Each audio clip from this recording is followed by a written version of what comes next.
शिवनेरी आणखीन एका प्रकारे खूप भाग्यवान आहे बरं का.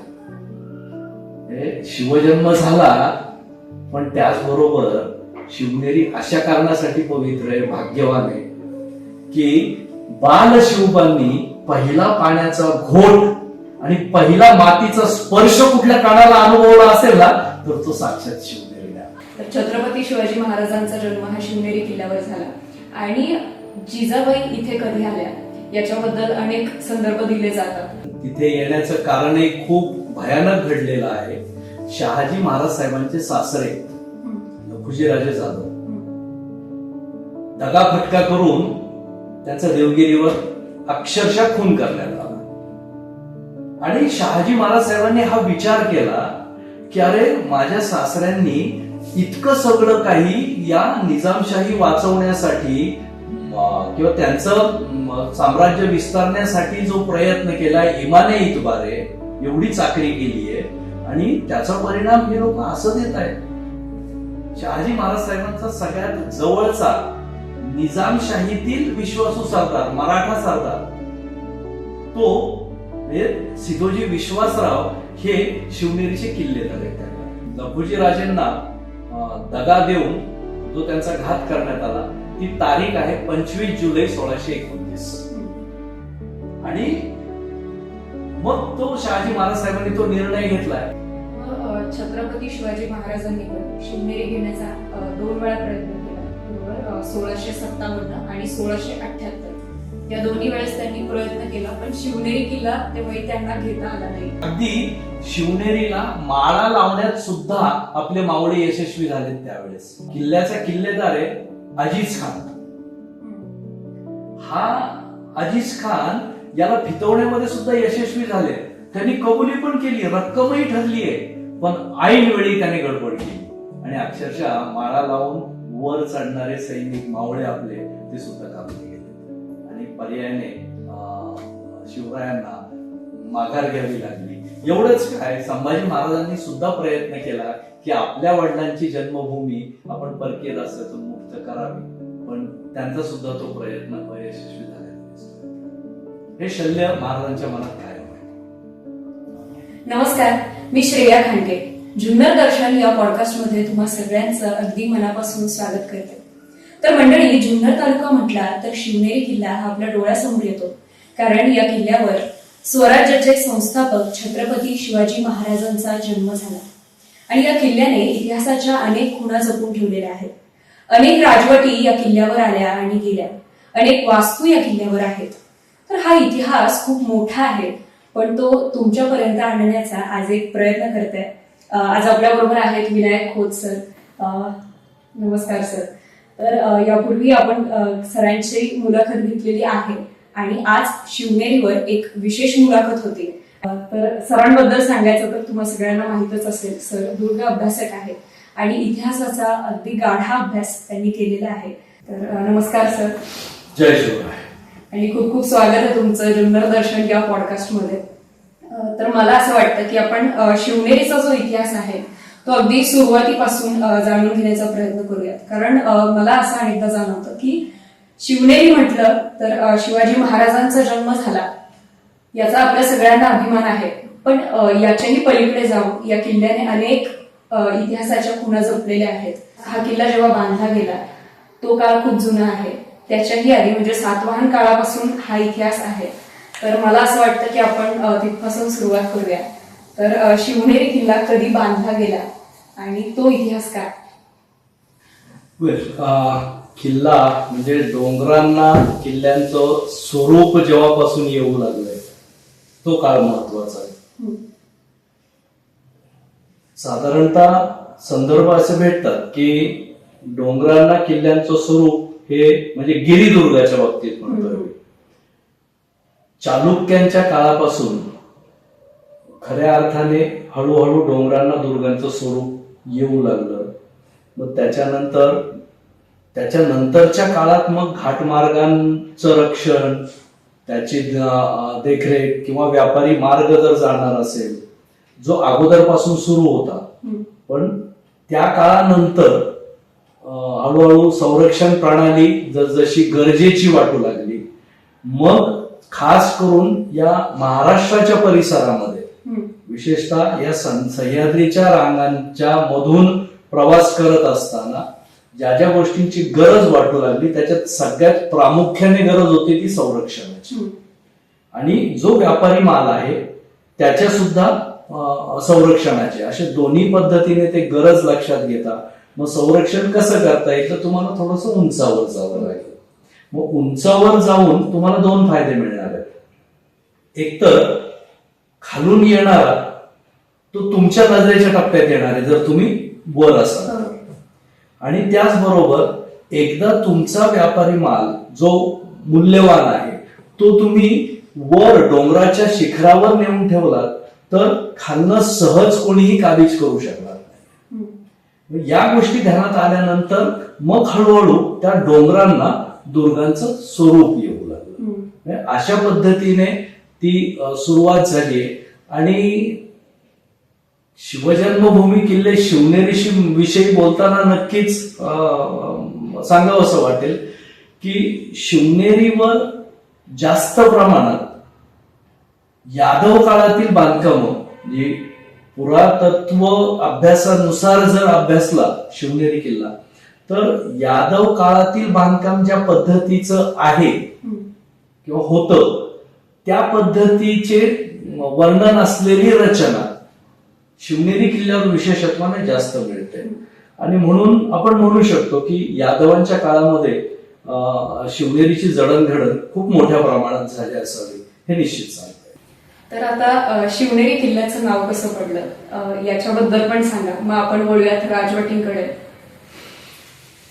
आता शिवनेरी किल्ल्याचं नाव शिवनेरी कसं पडलं याविषयी ज्या वेगवेगळ्या आख्यायिका त्याचा इतिहासामध्ये कुठे असा संदर्भ अजून तरी नाही मिळालाय पक्का की या कारणामुळे ते असं हो. पण एक आहे गडाची गडदेवता त्या डोंगराची गडदेवता. महाराष्ट्रात तुम्ही पाहाल सह्याद्रीच्या रांगेमध्ये प्रत्येक डोंगराला जिथे वस्ती आहे खाली तिथे तिथे त्या डोंगरावर कुठल्या तरी देवीचं मंदिर आहे आणि किंवा शिवालय तरी आहे. मग विशेषतः ती गडदेवता आणि त्या गडदेवतेमुळे त्या डोंगराला नाव आणि आजूबाजूच्या परिसराला सुद्धा ते नाव मिळाल्याचं बऱ्याच ठिकाणी आपल्याला दिसून येतं. तर शिवनेरी विषयी म्हणजे शिवाई देवी वरून शिवनेरी मग शिवनेरी नेरी हा मला वाटतं की नहर या शब्दाचा तो अपभ्रंश असू शकतो. नेर नहरचं नेर आणि नेरचा नेरी असं एक होऊ शकतं. आणि शिवाई देवीचा शिव किंवा शिवालय सुद्धा तिथे म्हणजे त्याला किल्ल्याचं स्वरूप येण्याच्या अगोदर शिवालय सुद्धा एखादं असू शकतं किंवा हे फक्त असू शकतं नसतं याविषयीच आपण बोलू शकतो. पण त्याला निश्चित असं एक ठोस पुरावा आपण नाही देऊ शकत. तर शिवनेरी म्हटलं तर शिवनेरीवर अनेक सत्ता येऊन गेल्या. म्हणजे अगदी सुरुवातीचा काळ यादव काळ त्याच्यानंतर अनेक सत्ता आल्या. मुस्लिम साम्राज्य असेल किंवा बहमनी साम्राज्य असेल मराठा असेल त्याच्यानंतर पेशवा काळ असेल इंग्रज आले. तर आतापर्यंत शिवनेरीवर कोणकोणत्या सत्ता येऊन गेल्या कोणकोणत्या राजवटी येऊन गेल्या. ओके. शिवनेरी वर ज्या ज्या सत्ता नांदलेल्या आहेत त्या साधारणतः असं म्हटलं जातं की शिलाहार काळापासून पण शिलाहार काळातले कुठले संदर्भ नाही मिळत. स्थापत्यशास्त्रानुसार यादव काळातले संदर्भ किंवा ती बांधकामं आपल्याला नक्की पाहायला मिळतात. तो यादव काळ आणि यादवांच्या ताब्यात शिवनेरी होता हे पण आपल्याला मिळतं. आणि मग यादवांनंतर मग बहामनी मग बहामनी नंतर निजाम त्या निजामानंतर मग पुन्हा मोगल आणि मोगलांनंतर मग हळूहळू पुन्हा मराठ्यांनी किल्ला ताब्यात घेतला. जो एक भाग पेशवाई ज्याला आपण म्हणतो साधारणतः 1757-58 दरम्यान तो शिवनेरी पुन्हा स्वराज्यामध्ये दाखल झाला. म्हणजे तो काळ त्याच्यानंतर पुन्हा 1818 मध्ये तो ब्रिटिशांकडे गेला. असे सत्ता बदल त्या गडावर खूप मोठ्या प्रमाणात झालेले आपल्याला दिसून येतात. तर शिवनेरीवर अनेक राजवटी येऊन गेल्या, पण या प्रत्येक राजवटीची कामगिरी काय होती किंवा अनेक युद्ध शिवनेरी किल्ल्यावर झाली असतील, तर एक मला असं वाटतं की आपण टप्प्याटप्प्याने प्रत्येक राजवटीकडे वळूया हळूहळू आणि तसा हा इतिहास उलगडत जाऊया. साधारणतः यादव काळापासून गड खऱ्या अर्थाने लढते झालेत आणि मग यादवांनी देवगिरी हा मुख्य केंद्रबिंदू मानून त्याच्यानंतर जे काही महत्वाचे महसुली किल्ले बनवले होते त्याच्यापैकी शिवनेरी हा एक महसुली किल्ला आहे त्यांच्या काळातला.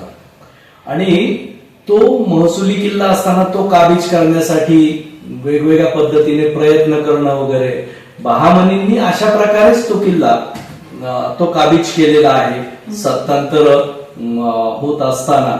आणि बहामनींनंतर मात्र त्या बहामनींची जशी शकलं झाली त्या 5 शकलापैकी एक शकल म्हणजे तुकडा, तर तो एक भाग जो बनला तो निजामाचा.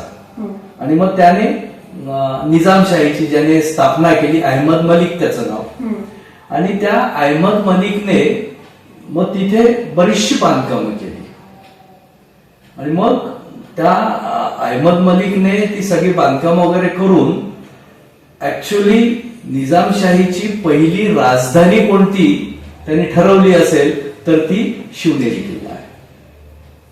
हे अशी खूप वेगवेगळ्या गोष्टी आपल्याला या शिवनेरीवर इतिहासाच्या अनुषंगाने पाहायला मिळतात. मग त्याच्यानंतरच्या काळामध्ये जसं पुन्हा एकदा तो किल्ला काही काळासाठी मोगलांकडे गेला, काही काळ म्हणजे ऍक्च्युली बराच काळ मोगलांकडे गेल्यानंतर पुन्हा परत तो मराठ्यांनी जिंकला.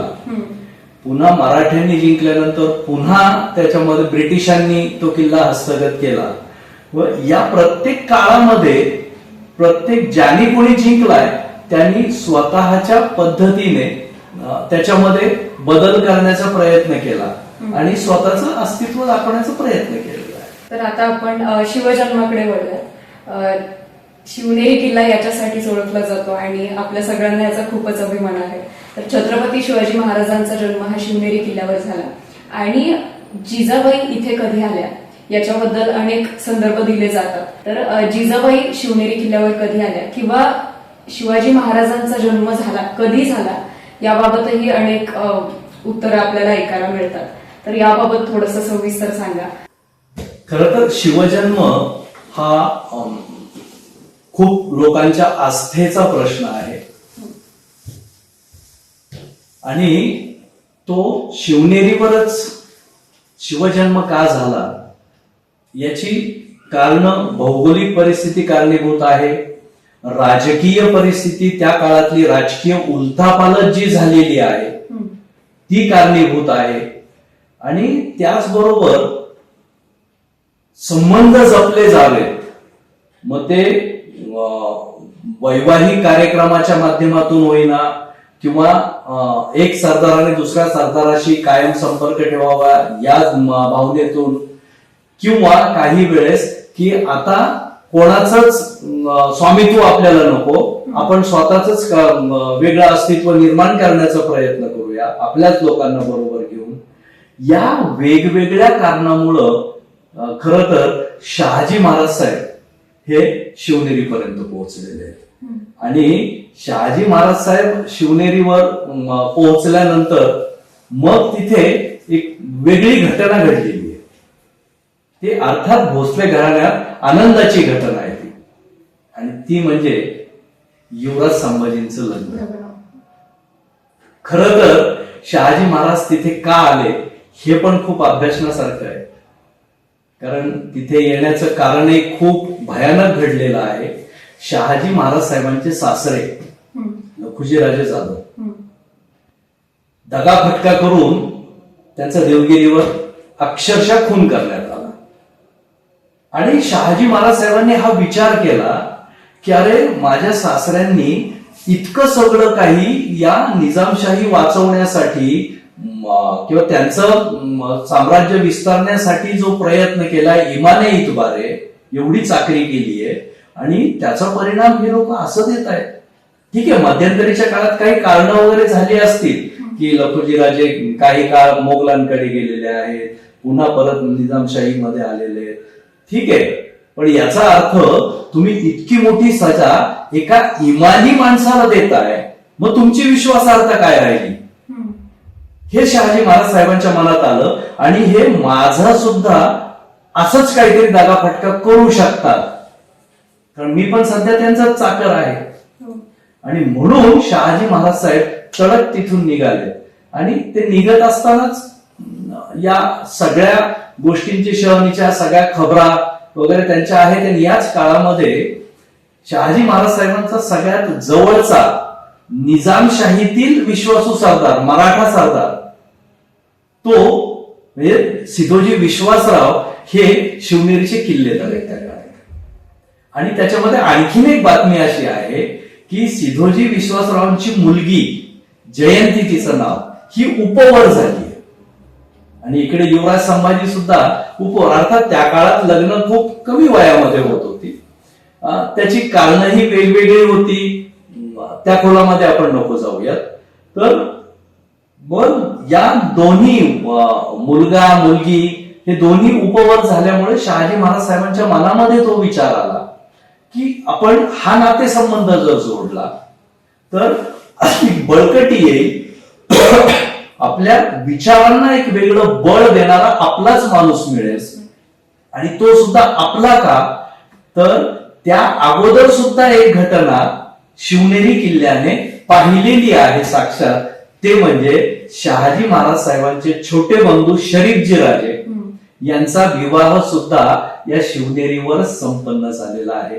त्या कदाचित सिधोजी विश्वासरावांच्या बहीण असतील किंवा आत्या असतील, हे निश्चित नाही सांगतायत, पण तो विवाह सोहळा सुद्धा तिथेच, म्हणजे अगोदरची नाती अधिक घट्ट करण्यासाठी आणि ही गोष्ट एक राजकारण साधण्यासाठी की आता पाठिंबा हवाय, निजामापासून तर दूर जायचंय, आता आदिलशहाकडेही जायचं नाहीये, आता मोगलांकडेही जायचं नाहीये आणि निजामाकडे तर राहायचंच नाहीये, तो दगा करेल.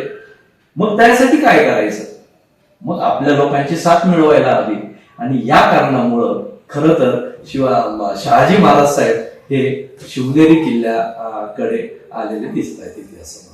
तर 19 फेब्रुवारी 1630 ला महाराजांचा जन्म झाला, पण त्याआधी जिजाऊ साहेब कधी आल्या होत्या शिवनेरीवर, म्हणजे त्याची तारीख आहे?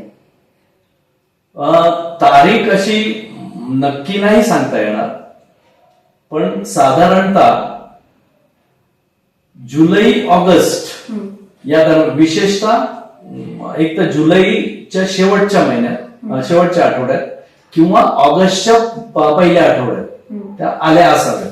म्हणजे लखुजीरावांचा खून हो, झाला त्याच्यानंतर. कारण लखुजी राजेंना दगा देऊन जो त्यांचा घात करण्यात आला ती तारीख आहे 25 जुलै 1629. आणि मग तो शहाजी महाराज साहेबांनी तो निर्णय घेतलाय. अर्थात तो निर्णय त्यांना पटकन घेणं गरजेचं होतं, कारण त्याच्यात त्यांनी दिरंगाई केली असती तर कदाचित तोपर्यंत त्यांच्यावरही घाला होऊ शकला असता. आणि म्हणून बहुधा जुलैच्या शेवटच्या आठवड्यात किंवा ऑगस्टच्या पहिल्या आठवड्यात शहाजी महाराज साहेब जिजाऊ मासाहेबांसह शिवनेरीवर आले. मग शिवनेरीवर यायच्या आधी जिजाऊ साहेब कुठे होते? त्यावेळेस एक निजामशाहीचा सगळ्यात मातब्बर सरदार अशी ओळख झालेले शहाजी महाराज साहेब होते. आणि त्याच्यामुळं देवगिरी पासून थोडस लांब असलेला परांडा किल्ला, भुईकोट किल्ला आहे, त्या परांडा किल्ल्यामध्ये शहाजी महाराज साहेबांचं वास्तव्य होतं. ही घटना जेव्हा घडली लखुजी राजेंची त्यावेळेस ते तिथेच. मग जेव्हा जन्म झाला शिवाजी महाराजांचा तेव्हा कोण कोण किल्ल्यावर होतं? शहाजी राजे किल्ल्यावर होते का? आणि त्यानंतर महाराज किती काळ शिवनेरीवर होते? महाराजांचा जन्म झाला त्यावेळेस म्हणजे इंग्रजी तारखेनुसार 19 फेब्रुवारी 1630, तसा फाल्गुन वद्य तृतीया शके 1551. महाराजांचा जन्म झाला त्यावेळेस जिजाऊ मासाहेबांच्या सासूबाई म्हणजे दीपाबाई साहेब, शहाजी महाराज साहेबांच्या आई, एक दोन इतिहासकार, वासी बेंद्रे सारखे इतिहासकार सुद्धा तो संदर्भ देतात की दीपाबाई साहेब सुद्धा त्यांच्या समवेत असाव्यात. पण त्याचबरोबर जिजाऊंचं बरोबर दिलेले जे सवंगडी ते आहेतच, सिधोजी विश्वासराव तिथे आहेतच, पण युवराज संभाजी, शहाजी महाराज साहेब हे मात्र यांना पुढचे सगळे ज्या काही हालचाली करायच्या होत्या, मग पुणे, सुपे, इंदापूर ही जी जहागिरी त्यांची वडिलोपार्जित होती, ती जहागिरी अबाधित राखून कोणाची चाकरी न करता आपण स्वतंत्रपणे काही करू शकू का, हे सगळे आडाखे शहाजी महाराज साहेबांचे सुरू होते. आणि पर्यायाने ती धावपळ चालू असल्यामुळे शहाजी महाराज साहेब फक्त तो विवाह सोहळा संपन्न झालाय आणि शहाजी महाराज साहेब युवराज संभाजींना घेऊन तात्काळ पुण्याच्या दिशेने रवाना झालेले दिसत आहेत. मग हा विवाह सोहळा त्याची तारीख आहे की तो कधी झाला?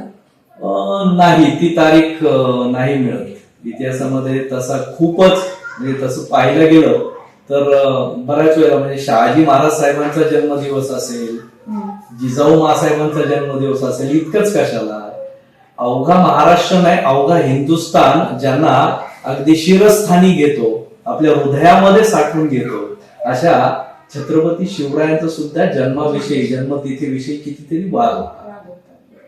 त्याच्यामुळं एकदम अचूक असं ते केव्हा आले किंवा काय याविषयी आपण नाही सांगू शकत. मग ते नंतर किती काळ राहिले? शिवजन्म झाल्यानंतर साधारणतः 3 वर्ष तर नक्कीच शिवनेरी किल्ल्यावरच वास्तव्य आहे. पण काही जण, काही इतिहास अभ्यासकांमध्ये अशी पण एक भावना आहे की ते 4-5 वर्षापर्यंत इथे राहिले असावे. पण ते एकूण धावपळ वगैरे पाहता किंवा माहुलीचा तह जो 1636 ला झाला, म्हणजे मोगल आणि आदिलशहाच्या एकत्रित सेना, मला आश्चर्य वाटतं, थोडासा विषय बदलेला आपला, पण तो संदर्भ घेऊनच सांगतो की शहाजी महाराज साहेबांना महाबली उगाच म्हणत नाही. हे एकटा मराठा सरदाराला पराभूत करण्यासाठी भारतातल्या सर्वात जास्त प्रबळ असलेल्या 2 महासत्ता एकत्र आणण्यात काय ताकद असावी शहाजी महाराज साहेबांची. आणि खर तर मी जे सांगतोय की शहाजी महाराज साहेबांनी युवराज संभाजींचं विवाह सोहळा तो सगळा थाटामाटात संपन्न झाला आणि त्याच्यानंतर शहाजी महाराज साहेब युवराजांबरोबर गेलेले आहेत. तो शहाजी महाराज साहेबांचा दुसरा प्रयत्न आहे स्वराज्य स्थापनेचा. शिवरायांमध्ये जे बाळकडू आलंय ना, ते शिवरायांमध्ये ते उपजत आहे. त्याचं कारण आहे शहाजी महाराज साहेब, त्यांचा पराक्रम आणि जिजाऊ मासाहेबांचा कणखरपणा, पाणेदारपणा आणि जिद्द, या गोष्टींचा परिपाक म्हणजे छत्रपती शिवराय. मग जेव्हा छत्रपती, आता तुम्ही म्हणालात की बाळकडू जे पाजलेलं आहे ते शिवनेरीवर 4 वर्ष होते, 3 वर्ष होते, पण या काळामध्ये कोणकोणत्या अशा गोष्टी केल्या महाराजांना घडवण्यासाठी? आता यावेळेस आता पहिली तर बराचसा काळ असा गेलेला आहे, कारण ते 2 वर्ष शिवजन्माच्या काळामध्ये दुष्काळाचं सावट आहे संपूर्ण जुन्नर प्रांतावर. आणि त्याच्यामुळे ते शिवजन्मानंतर 1-1.5 वर्ष तर ते सगळी परिस्थिती सांभाळण्यामध्येच तो काळ गेलेला दिसतोय एकूण. आणि मग हे करत असतानाच आता तसं पाहिलं गेलं तर जिजाऊंची मानसिक स्थिती, खरंच जिजाऊंना आपण का एवढ्या विनम्रपणे वंदन करतो, त्याचं कारण म्हणजे एक स्त्री किती सोशिक असू शकते, पण त्याचबरोबर त्या सोशिकपणाबरोबर किती खंबीर पण असू शकते, याचं उत्तम उदाहरण म्हणजे जिजाऊ मासाहेब. हे विचार कर की शहाजी महाराज साहेब गेलेले आहेत शिवनेरीवरून, पाय उतार झाले, आणि त्याच्यानंतर जिजाऊ मासाहेबांच्या मनामधले विचार काय आहेत, आपले पती कुठे असतील, त्यांचा तर कुठे दगाफटका झाला नसेल ना, काही विजय प्राप्त केले, त्या युद्धामध्ये काही गडबड झालीये ते माहित नाहीये, आपले वडील, आपला आजोळ, आपलं मूल जन्माला येण्याच्या अगोदरच आपल्या मुलाचं आजोळ उद्ध्वस्त होतंय, आपलं माहेर उद्ध्वस्त झालंय, तो किती आक्रोश असेल. आणि अशा परिस्थितीत सुद्धा जिजाऊ मासाहेबांनी स्वतःला सावरत आई शिवाईच्या आशीर्वादाने, त्या आई शिवाईने जी काही ताकद दिली आहे ना, त्या ताकदीच्या बळावर जिजाऊ मासाहेब आणि मनामधला आत्मविश्वास या बळावर त्या सगळ्या दुःखांवर, सगळ्या वेदनांवर जिजाऊ मासाहेबांनी मात केलेली दिसते यशस्वीपणे. आणि आपल्या त्या बाळावर, 6वं बाळ, 6वं अपत्य, त्यांच्यावर ते संस्कार नक्कीच घडवलेले दिसत आहेत. आणि त्या संस्कारामुळेच आपल्याला छत्रपती शिवराय आज इतकं नाव गाजतंय. म्हणजे त्याच्याबद्दल निश्चितच परमानंदांनी खूप छान, म्हणजे शिवबांचे लहानपणीचे खेळ कोणकोणते आहेत, म्हणजे अगदी लहानपणापासून त्यांच्यावर दुर्ग संस्कार व्हावे, त्यांच्यावर लढाईचे संस्कार व्हावेत, मग त्या लुटूपुटूच्या लढाया, मातीचे किल्ले बनवणं, अगदी या सगळ्या गोष्टी. आणि हो, शिवनेरी आणखीन एका प्रकारे खूप भाग्यवान आहे बरं का. शिवजन्म झाला, पण त्याचबरोबर शिवनेरी अशा कारणासाठी पवित्र आहे, भाग्यवान आहे, की बाल शिवबांनी पहिला पाण्याचा घोट आणि पहिला मातीचा स्पर्श कुठल्या कानाला अनुभवला असेल ना, तर तो साक्षात शिवनेरी आहे. तर आता तुम्ही शिवाई देवीचा उल्लेख केला, तर शिवाजी महाराजांचं नाव हे शिवाई देवीच्या नावावरून ठेवलंय असं अनेकदा म्हटलं जातं. पण याच्यामध्ये किती सत्यता आहे? आता तुम्ही दुर्ग अभ्यासक आहात, अनेक पुस्तकं तुम्ही वाचलेली आहेत, तर याच्याबाबत सांगा. हा बऱ्याच जणांना प्रश्न असतो की खरंच शिवाई देवीवरून शिवबांचं नाव ठेवलं गेलं आहे का? त्याला परिस्थितीची कारणीभूत ठरली ना. मी जे मगाशी म्हणालो की जिजाऊंची मानसिकता किती भयानक होती, म्हणजे कुठनं कोणतं आक्रमण होईल याची शाश्वती नाही. आणि त्याचबरोबर म्हणजे ज्याला म्हणतो ना आपण की निसर्ग किंवा ईश्वर सुद्धा काही एखादं प्रेरणास्थान निर्माण करण्याच्या अगोदर बऱ्याचशा संकटांचा सामना लोकांना करायला लावतो. म्हणून ही सुलतानी आक्रमण चालू आहे, त्याच वेळी आसमानी आक्रमण सुद्धा सुरू झालंय. म्हणजे 2 वर्ष दुष्काळ पडलेला आहे.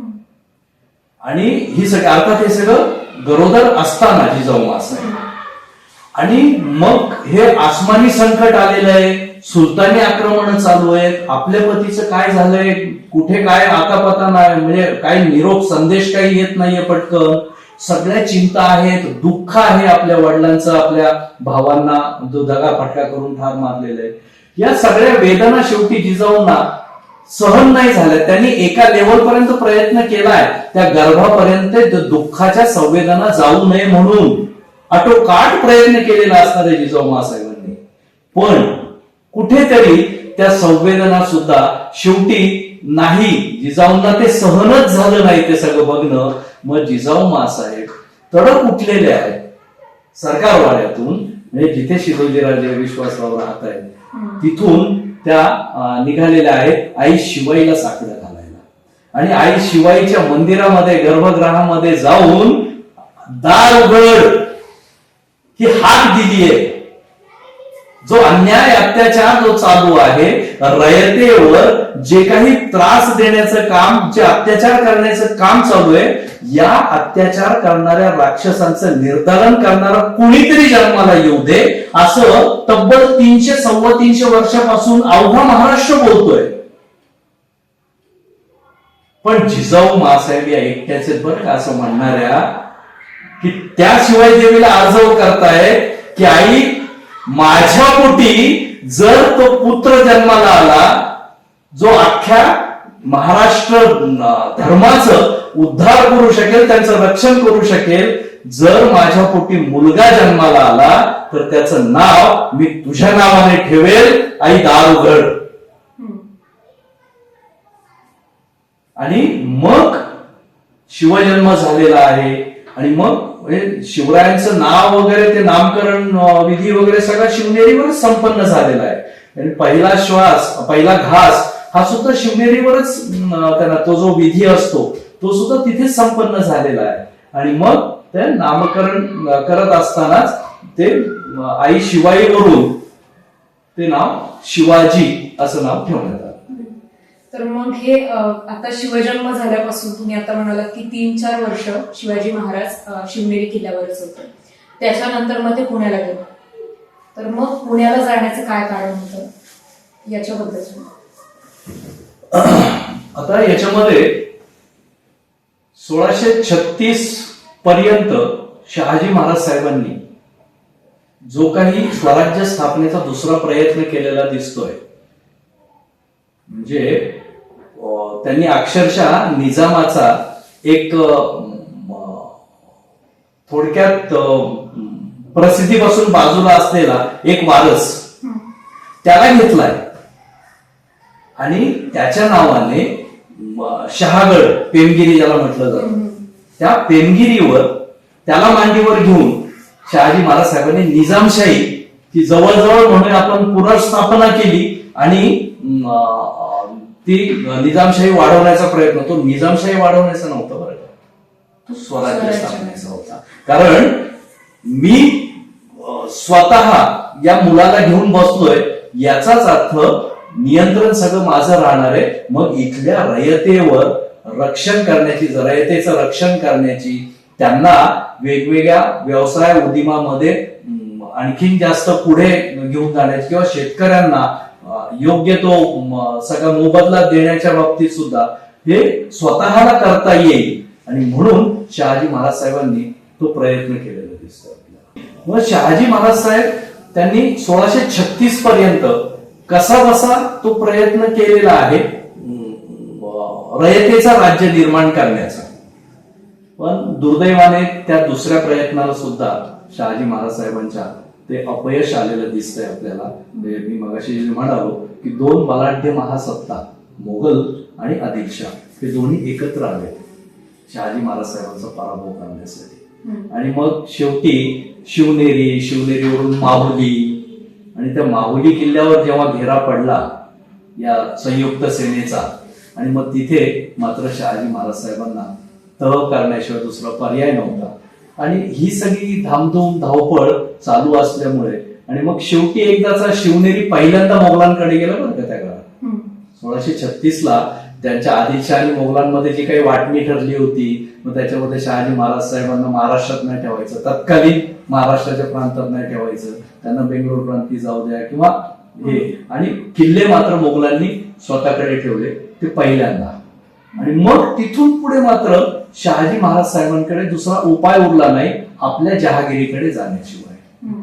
आणि म्हणून मग हे सगळे पुणे प्रांती आले. अर्थात तोपर्यंत तो तह झाल्यानंतर शहाजी महाराज साहेब बेंगलोर प्रांती आहेत, पण जिजाऊ महासाहेब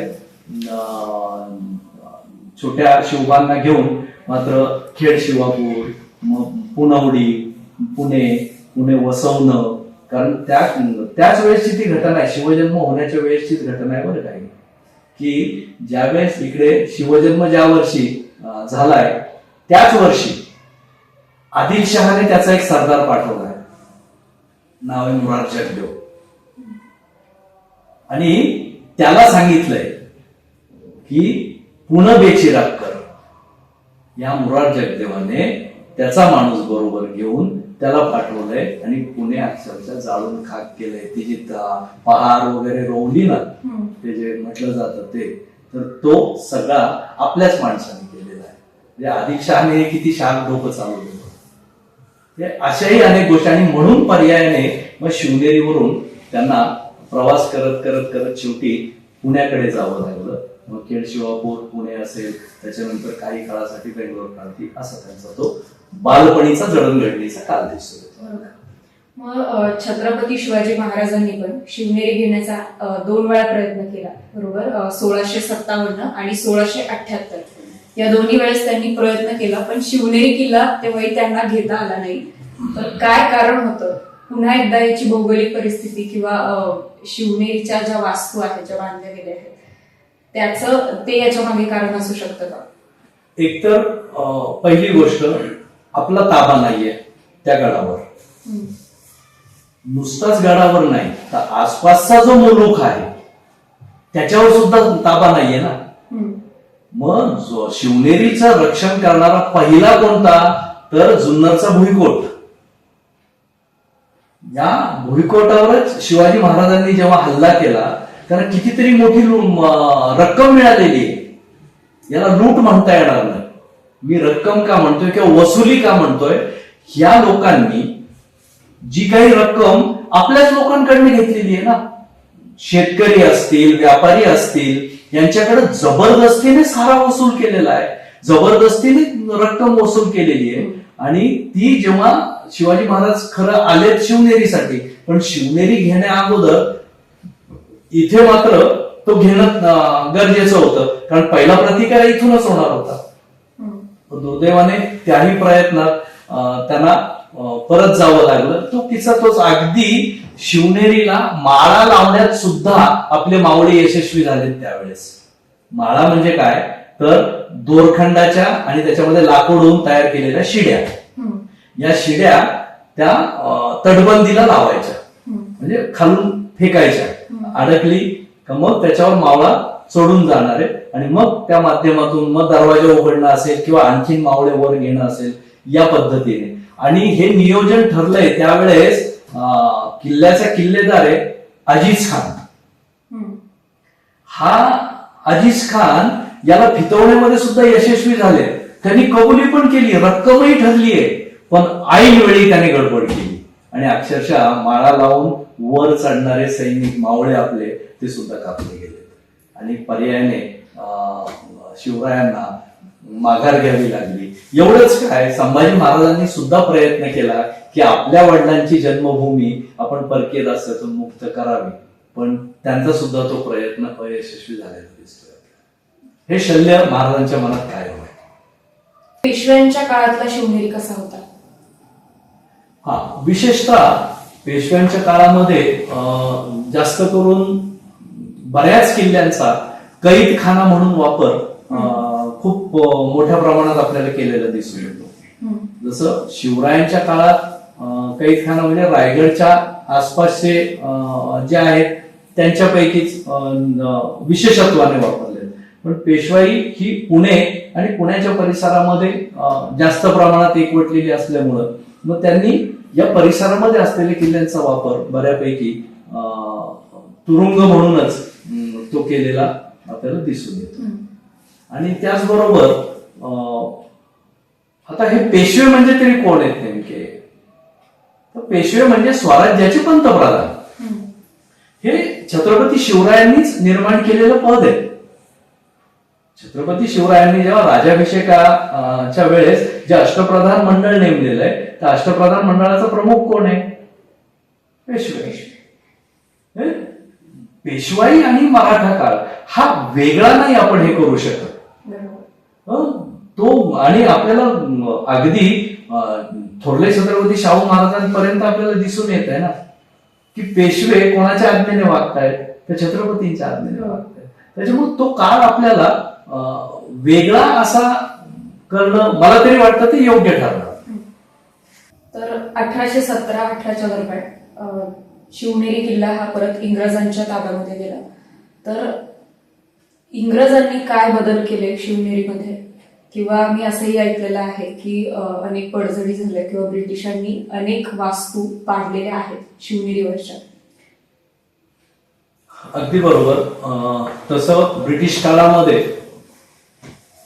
शिवनेरीचा वापर सुद्धा इतर किल्ल्यांप्रमाणेच तुरुंग म्हणून केलेला आहे. म्हणजे अगदी नोंदी अशा मिळतात ब्रिटिश काळातल्या की जे चिनी कैदी होते त्यांच्याकडे असलेल्या, त्या चिनी कैद्यांकरवी काही झाडं सुद्धा त्यांनी गडावर वृक्षारोपण केलेलं त्याचे उल्लेख आपल्याला मिळतात. हे आहेच आहे. पण तो वापर संपल्यानंतर जेव्हा ब्रिटिशांविरोधी एक चळवळ हळूहळू उभी राहू लागली, जशी लोकांमध्ये जशी राष्ट्राबद्दल जागृती येऊ लागली, मग वेगवेगळे उठाव सुरू झाले आणि बहुतांश उठावाचे केंद्रबिंदू हे महाराष्ट्रातून आहेत. आणि मग महाराष्ट्रातून ही एवढी प्रेरणा यांना कुठे मिळते? मग ही प्रेरणा मिळण्याचं एकमेव एकमेव स्रोत कोणतं आहे तर ते या सह्याद्रीच्या अंगा खांद्यावर उभे केलेले किल्ले, गडकोट किल्ले. आणि मग हे क्रांतिकारी लोक सुद्धा काय करायचे की भूमिगत राहूनच त्यांना काम करावं लागणार होतं. कारण ब्रिटिश शिपाई कधीही यायचे आणि केव्हाही हवं त्याला कुठल्याही चुकीचा आरोप दाखवून सुद्धा ते त्यांना उचलू शकत होते. मग त्या काळामध्ये हे भूमिगत क्रांतिकारी भूमिगत राहून ही लोक प्रसाराचं काम करत होते की देशाला स्वतंत्र करण्याचं. आणि मग यांचं लपण्याचं एक ठिकाण हक्काचं होतं ते म्हणजे हे सह्याद्रीच्या अंगा खांद्यावरचे किल्ले. याच्यामुळे दोन कामं व्हायची. एक, या लोकांना, या क्रांतिकारी लोकांना लपण्यासाठी जागा सुरक्षित मिळायची, ही पहिली गोष्ट. आणि दुसरं, ब्रिटिशांना जरी खबर लागली की अरे शिवनेरी किल्ल्यावर 10-12 क्रांतिकारक लपलेले आहेत, पण यांना ते पकडू शकत नव्हते ना. कारण 100 जणांची पलटण जरी किल्ला चढायला सुरुवात केली तरी वरच्यांना दिसणार आहे, वरच्यांनी एक दगड जरी लोटला हे 100 मारणार आहे. म्हणजे काय होत आहे की संरक्षणही होत आहे. आणि जेवढा काळ हे गडावर राहतील क्रांतिकारी तेवढा काळ साहजिकच आहे छत्रपती शिवरायांच्या पराक्रमाच्या आठवणी त्या स्मरणात आणल्याशिवाय राहणार नाहीये. आणि मग त्या स्मरणात आल्या तर त्यांच्यामध्ये दुप्पट अजून एक प्रेरणा, उत्साह त्यांच्यात जागृत होईल आणि पुन्हा भूमिगत अवस्थेतच आणखी मोठ्या जोमामध्ये ते चळवळ पाहू शकतील. म्हणून ब्रिटिशांनी अक्षरशः इंग्लंडच्या राणीने फतवा काढलाय, म्हणजे पत्र टाकलेलं आहे त्या काळातल्या भारतातील ब्रिटिश गव्हर्नमेंटला की स्वराज्यातील किल्ले उद्ध्वस्त करा.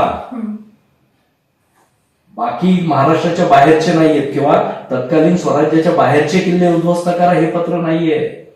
प्रत्येक किल्ल्याच्या नावाने पत्र आहेत. कोणते अधिकारी नेमलेत, केव्हा केव्हा हे झालंय, हे सगळ्या नोंदी आपल्याला आजही गॅझेटमध्ये सापडतात. आणि मग अशा पद्धतीने त्या किल्ल्यांची वाताहत लावलीये. ती किल्ल्यांची वाताहत की क्रांतिकारी जाऊ नये. मग त्यांनी काय केलंय, पहिलं काम केलंय, गड पायथ्याच्या चौक्या ज्या आहेत त्या उद्ध्वस्त केल्या.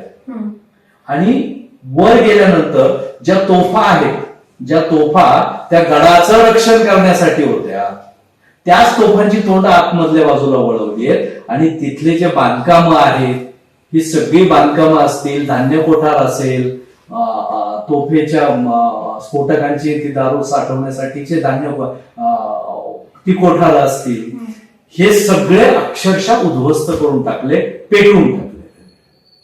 आणि तोफा लावून घरं वगैरे सगळी उद्ध्वस्त करून टाकली.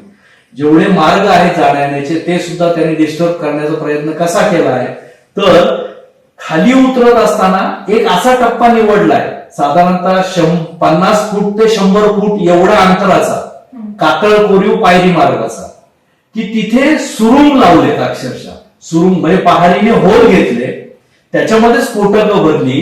अगदी चावंड सारख्या किल्ल्यावर जर तुम्ही पाहाल, जो चावंड शिवनेरी पासून एक 14-15 किलोमीटर अंतरावर जुन्नर तालुक्यातच आहे, तर या 100 फुटाच्या पॅच मध्ये जवळजवळ 200 ते 250 सुरुंगाचे होल घेऊन त्यांनी तो अख्खा पायरी मार्गच उद्ध्वस्त केला. का की जेणेकरून वरचा खाली उतरू शकणार नाही, खालचा वर जाऊ शकणार नाही.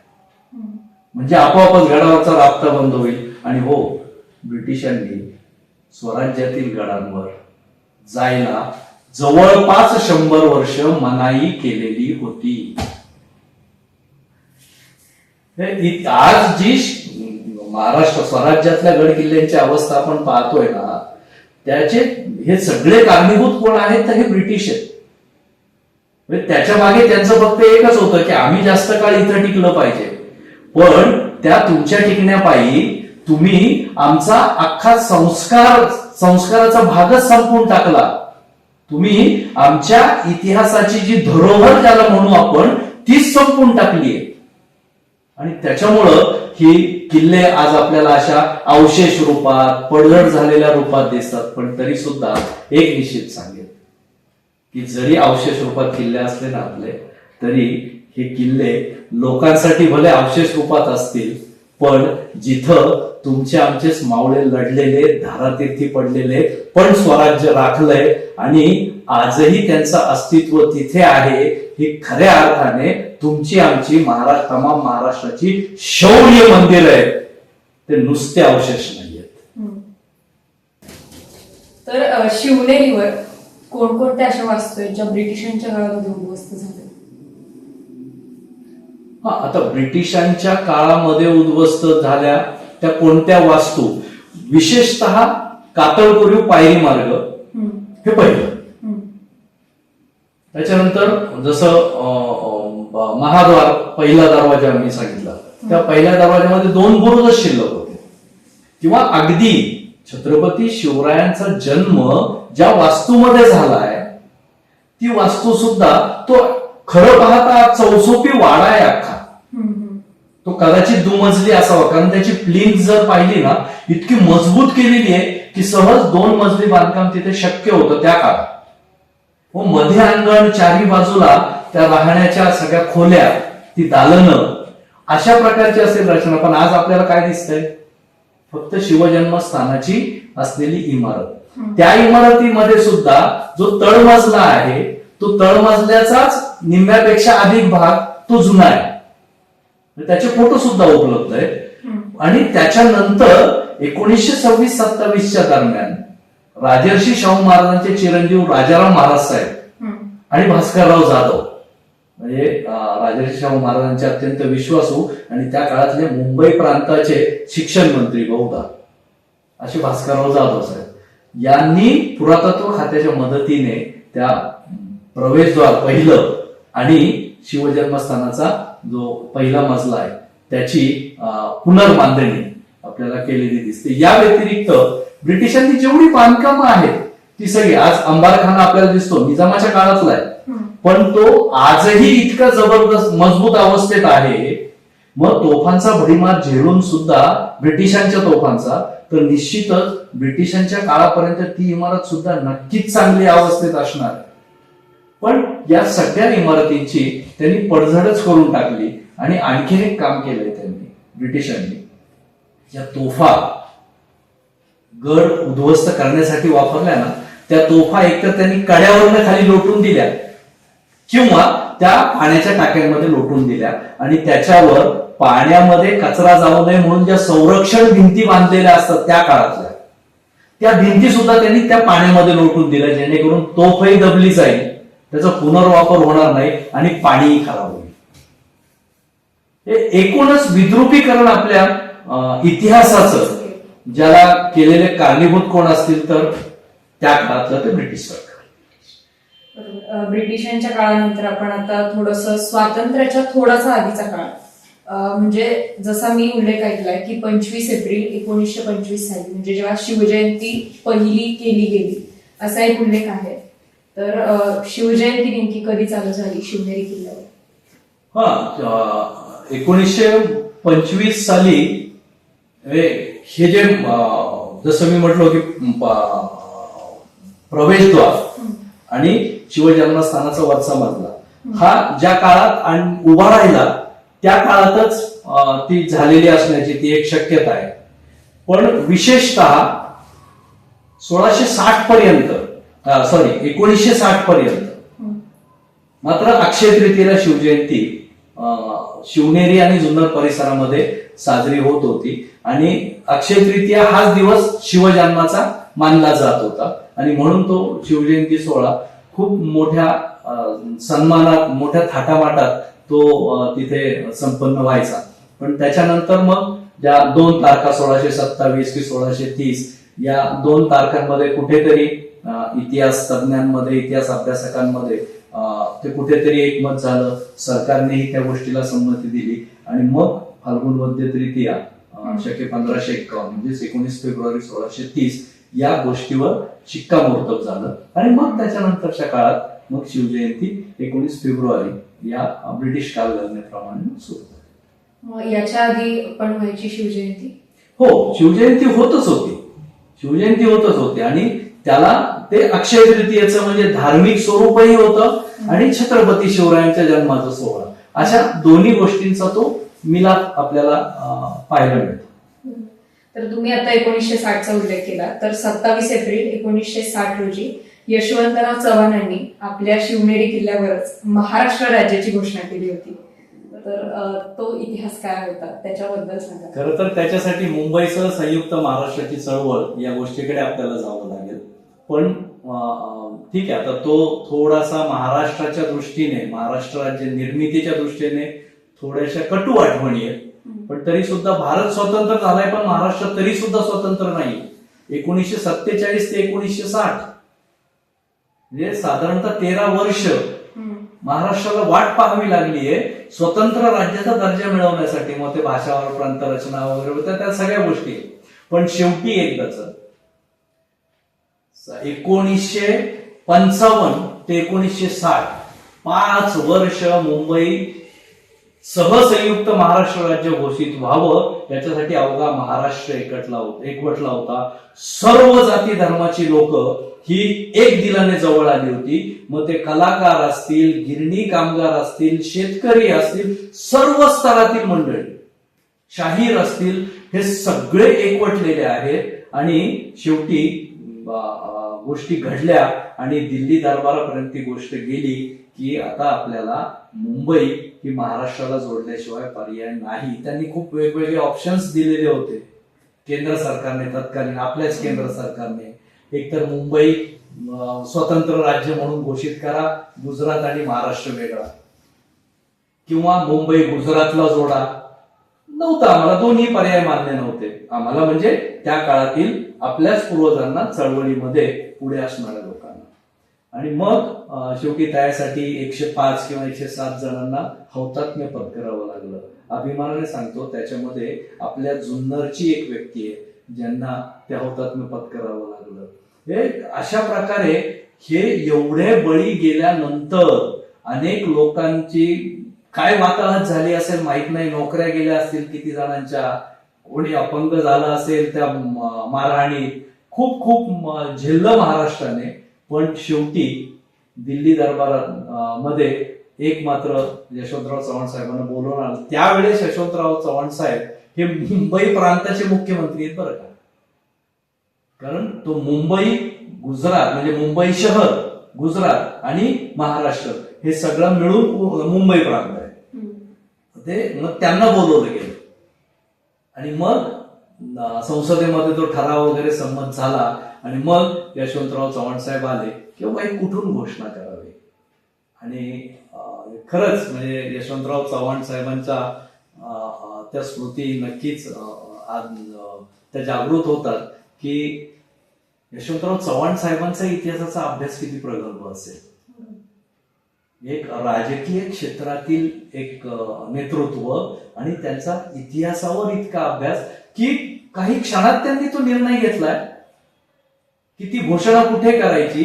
तर अवघ्या हिंदुस्थानला जिथून स्वतंत्र होण्याचा मूल मंत्र, बीज मंत्र मिळालाय ना, त्याच शिवजन्मस्थानातून, त्याच शिवनेरी किल्ल्यावर ही घोषणा करावी मी. म्हणून त्यावेळेस योगायोग असा आहे की अक्षय तृतीया आहे, जुन्नरमध्ये मोठ्या प्रमाणात शिवजयंती साजरी होणार होतीये.